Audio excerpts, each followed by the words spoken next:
Okay, Ferra has officially been out for a fair few days now in Mortal Kombat 1, and this video is to talk about the tech, the teams, and stuff that we're generally seeing from a lot of different characters, and more importantly, why people are talking about her as if she is one of, if not the best cameo in Mortal Kombat 1 at the moment. And there's a multitude of reasons for that. I want to go over them one by one, and more importantly, talk about some competitive teams that have definitely come off better in this patch because of it. So, I want to talk a little bit about Ferra first. We talked about her on a basic level before, so I don't need to go into that again. However, let's talk about how these moves are being used and why they are so good. First of all, the Tor stance. Pressing Kameo on its own will cause Ferra to jump on your back and you get different attacks. A launching mid with 1, a launching overhead with 2, a launching low with 3, and a not launching but kind of plus on block overhead that, truth be told, we don't see much of in competitive. This is all really good because it's mix-ups that launch and are safe on block. There is some counterplay here. The first thing I'll show is that if I record Scorpion doing the overhead on its own, let's say we've done it from 1-2 or something, and we're trying to throw this out on block, if you expect the overhead, you can actually up-block it and punish it. So there is some counterplay to this, which is nice. Additionally, for counterplay, unless a string has loads of cancel advantage, you can actually press a button and interrupt the Ferra cool. So definitely don't let people get away with just doing this on block willy-nilly. You can go in for various options. If I do 2-1 into the low, for example, there's going to be a gap here too. So most strings and buttons actually don't have the cancel advantage to do this for free. You can punish. So that's going to come down to the Ferra player making sure they're doing the right buttons, or at least they're trying to mix it up and keep it interesting and stagger that offense in some ways. So that's the first piece of it. The second move is that down Kameo causes Ferra to run in, and if you land a successful attack, you are actually going to gain meter, more meter than normal, and if you get hit, you actually lose meter. We don't see this move much. I mean, she might be able to meet shield because she is sitting right in front of you. However, it's not really the move that people worry about. They're more focused on the stance into the launching options. There are some other options from the Tor stance. A grab, which is a high throw, so that's a command grab, essentially, that has different applications I'll talk about in a little bit. And the pain and gain, down Kameo. You're armored for the stab, 1 hit of armor, so it can be armor broken with the right buttons. But should you go into pain and gain and then press a button, that button is also armored when you activate. So there's a bit of a mind game there. There are some layers, and pain and gain giving you a damage boost means that certain combos that, take someone like Scorpion who's already doing good damage, now he's getting more damage than he did before, who was already quite a high damage character. So the pain and gain is useful for certain setups. Some characters can activate it better than others. The final move is the up Kameo, which as long as you're airborne, she will grab you and enter the Tor stance, meaning instant access to the NJP. You can empty it and then just overhead low if you wish. There's quite a few different things you can do here, and it all is entirely dependent on what your opponent tends to get hit by. From a combo standpoint, it gives you combos that you can't otherwise have, so Scorpion gets a throw combo, really handy for him. You can get a combo from your teleport, which again, really handy, and if you time it correctly, that does actually combo into something. So let's say I do 1-2 teleport, overhead, full combo, lovely. And because it didn't use the spear early, you can end it in spear and get a restand situation. So Ferra on her own is actually quite simple. I thought that she was going to be rather complicated, but as it turns out, I think she's actually one of the more easier cameos to play. And then you add on the fact that she's giving you 150 health. Yeah, she's popular and she's good. What I want to talk about now, though, is different teams, because there's one technique that actually makes Ferra really strong, and it is tied to the fact that the up Kameo into NJP, if you look at the top left of your screen, you'll notice that it's taking the whole thing. You would think that you need to have both bars to be able to execute the up Kameo into NJP, but you actually don't. All you need is 1 bar plus any amount. It really doesn't matter. You could have a pixel of extra meter and it will work. Meaning that if I go for some sort of combo, right, and I go for a launch, I do a combo here, I'm going to end it in a restand and go for a grab, I don't have 2 bars, but I can still call in Ferra and NJP for the mix-up, which is really useful for pretty much every character in the game that has this kind of application. So, with this stuff in mind, let's talk about teams and why they work, starting with Scorpion because he's definitely one of the biggest winners of this patch. Scorpion with Ferra feels a bit more like the classic Scorpion from previous games. So should you go for some sort of launch here and you get the combo, let's make sure it actually combos, which I'm actually getting wrong. Let's just go block auto. Yep. So should we get a combo here and a launch, end it in spear, I mentioned the gap on block doesn't really exist on hit. So if you delay your button enough, you can do some sort of launcher. Let's keep it dead simple. Call in Ferra, delay, overhead low, and then you get some sort of mix-up afterwards that's safe on block and is going to launch on hit. To demonstrate, let's turn the opponent off, and let's just say they get hit by the following mix-up. I've landed a launcher here. I'm going to go for 3. I'm going to spear, restand, call in Ferra, boom, delayed overhead low. Do the same thing, call in Ferra, I'm going to go low now, low, full combo again. So this is like layer 1 of Scorpion Ferra, that you get this constant overhead low mix-up if you end your combo in the spear. And because there are different ways to launch here that are tied to Ferra, you actually don't need to instantly confirm into spear. You can confirm into Ferra instead, end your combo in spear, and then you can reset. So this is kind of like why I said Scorpion feels like more like previous NetherRealm games, almost MKX style. Ferra does make you feel like you're playing MKX a little bit more because of the constant overhead low stuff that she's doing, and Scorpion puts that to fantastic effect. Another big one is going to be grab combos. You've seen these in the video already, but yep, Scorpion gets a throw combo. This combo isn't optimal. You can do a standing 4, but it's a little bit tighter, and it takes half of 1 bar, so it's not going to take long for it to come back. Should it come back, because you don't need 2 bars to get the NJP, you can just grab combo again and do the exact same situation. So that's really, really handy for Scorpion. Being able to combo into his teleport is also really useful, because this has different uses that can help you in different situations. Again, that's really good damage for basically not much. The same thing can be said for should you land his back 3, and this is one of the biggest things about Scorpion. In this patch, Scorpion's back 3 becomes a mid, but you can now special cancel it into things. So you can do like back 3, back forward 1, for example. You can back 3 EX teleport, and if you're quick enough, you can standing 1. That is kind of a tight link, but it does work. If you back 3, EX teleport, standing 1, you can combo that into itself now. It means that you can back 3 into Ferra overhead low and get a combo from it.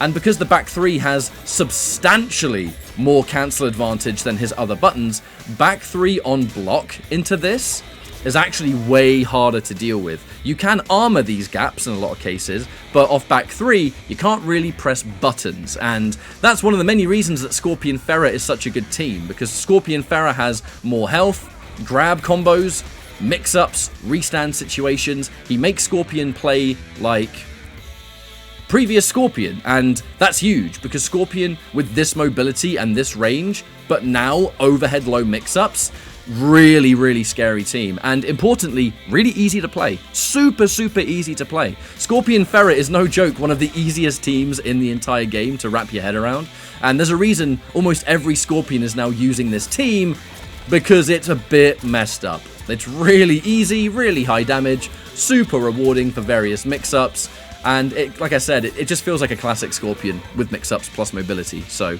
definitely a winner of this patch, and fantastic. Okay, so things are going to get a little bit crazy here. Try and keep up. Nitara Ferra is said to be one of the best teams right now, and I can see the vision.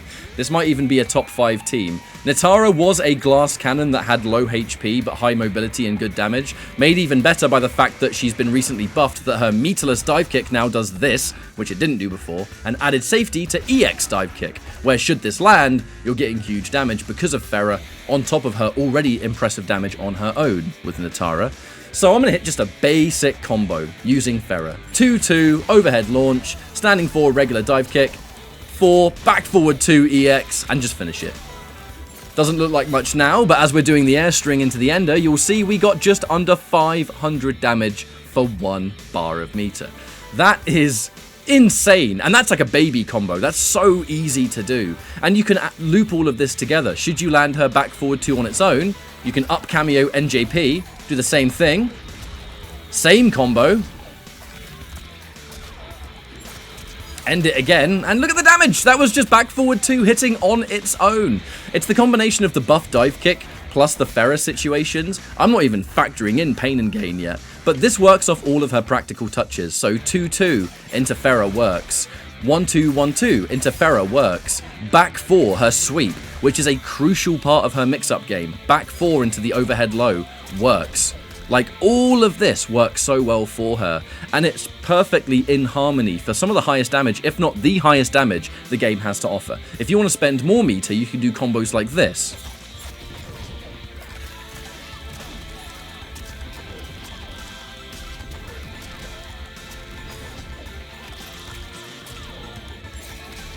My lord. That's no pain and gain, that's no damage buff, that's no blood sacrifice, no nothing. And we're getting damage that high off every practical touch. And that's the big thing to factor in. Should you land one of these moves, right? Should you land one of these attacks? Back 3 into, hit confirm. The damage that she has is absolutely ridiculous. And this is nerfed damage. Yesterday, Ferra actually had her damage somewhat adjusted to do less. These combos that I'm doing right now, which again, aren't even optimal, this is nerfed damage. It was doing more yesterday. And that's kind of wild. There's not a huge amount to go over with Natara. It's mostly just the fact that you can do buttons on block or hit, call in Ferra, create these weird situations that, yes, you might be able to armor some of them, and yes, you may even be able to press a button, but her offense is so unpredictable and weird that things like her sweep, where empty hover into low catches people, hover into button always catches people, hover into button, call in Ferra, get a full combo, let's say I've jumped over someone and I've done that. Who knows how much damage we're going to obtain, because you can empty float low, you can float into 2-2, which we can then turn into Ferra, into a full combo. Oh, let me just spend another bar real quick. In fact, I want to spend another one. This was off a mix-up, right? An overhead low situation that's really hard to spot. If I've whiff punished someone from this distance, boom, back forward 2. Oh, I've got Ferra. Full combo, please. Let me spend just 1 bar on this whiff punish. This 1 bar whiff punish is going to do easily over 400 and maybe even within 500 territory. This is why Natara Ferra is absolutely terrifying. Mobility, damage, more health than average, and now mix up elements that leads to huge combos. This team is absolutely cooking in the meta. Sub-Zero players are definitely enjoying Ferra because you can go for any of his hits into the launch, if you time it correctly. Dash in, forward 1-2, clone. The clone got buffed in this patch, which means that you're able to actually combo into the clone and freeze them much more often than you could before, which means that should you land one of these buttons into the launch and then you dash in, forward 1-2, this clone is going to freeze now, and it's going to give you combos, corner carry, all the really good stuff. And that's kind of like the first element of why it's handy for sub. However, in the corner, and this is a setup I've seen Sub-Zero players do in the corner, you can dive kick, let's just set the opponent to auto block. You can do ice clone, up Kameo. You'd think it would be that kind of situation, but it isn't. Remember that grab I talked about? You can clone, Ferra, grab, throw them into the clone, and if you time it correctly, full combo. Now, obviously, this is going to scale because you're grabbing them into a clone, and that's not the optimal combo that I just did. You want to do the 3 back 2s. This is a nice little feature that Sub-Zero and Ferra is currently getting, is that you have the threat of clone into the up Kameo, and then if they hesitate in the corner, they get thrown into it. And that's just one layer of the mix-up, but definitely something that I wanted to demonstrate here, because all of the different tour stance tools are definitely helping characters in different ways. A quick one with Ermac just to demonstrate that it works. Should you land EX Lift, you can go Death's Embrace and then Pain and Gain to use meter instead of health for activating the Pain and Gain, which is really, really handy. Should you go for some sort of basic combo here, let's just keep it really simple because I don't play Ermac. Death's Embrace, Pain and Gain 1, commit to an option, and should it land, I mean, you turn that into a combo that now has a damage buff attached to it. So this one's really, really simple. I know that you can get all sorts of weird combos for, Ermac and stuff like that, but the important thing I wanted to mention here is that you can get practical applications of Pain and Gain. The opponent has no choice but to hold, because you can do combos, EX dive kick, I don't know, this is unoptimal as it gets, but you can Pain and Gain. You can even get a second one, because if they're standing, armor, and then armor works again. So there's quite a lot of different situations that Ermac can set this up. You want to be looking at the competitive Ermac players to see how they are, but I just wanted to demonstrate the idea in this video. The final example is just to demonstrate airborne moves that don't look airborne, and that's kind of what I'm doing here with Reiko. The first thing to show with Reiko is that he gets another grab combo. Ferra unlocks that for him. Like quite a few different cameos in the game, he can get a grab combo from the right cameo, and Ferra is definitely one of them because of the ability to use the up cameo into neutral jump punch without needing 2 bars. So I've just built half, I'm going to command grab again, boom, full combo. So he's another character that highly benefits, I think, but that's not really what I wanted to show here. A move that doesn't look like Reiko's airborne, but he is down back 3, because if you call in Ferra, full combo again. So this is just to demonstrate that there are certain moves in the game where the opponent doesn't look like they're in the air, but they are classified as airborne, which means that, you know, these kind of combos that I want to do with Reiko, let's say I do standing 3 slide and I time it correctly, which I didn't there. Just want to show you this combo real quick. I don't really play Reiko, so it's taken me a few tries, and I thought I'd edit out the failures just to make it easier to follow. There you go. Managed to get that one right after I returned to it, so that's pretty decent. But I just wanted to show the idea that you can do these moves where the opponent doesn't look like they're in the air, but they are. And that gives you all sorts of different combos and all sorts of different situations. Just a final bonus, I guess, in this video to maybe get the gears spinning in your head if you're watching this and want to play Ferra yourself. But that's kind of it. I mean, Ferra is a character that's easy to play, gives you masses of health, gives you mix-ups, gives you really high damage. All of it is pretty much safe, with the exception of gaps and punishable interruption situations, right? You gotta watch out for those. But she's really simple, and something that is absolutely popular in competitive play. I don't know if I feel like she's number 1 in the game, cameo-wise, but I feel like there's definitely an argument for it.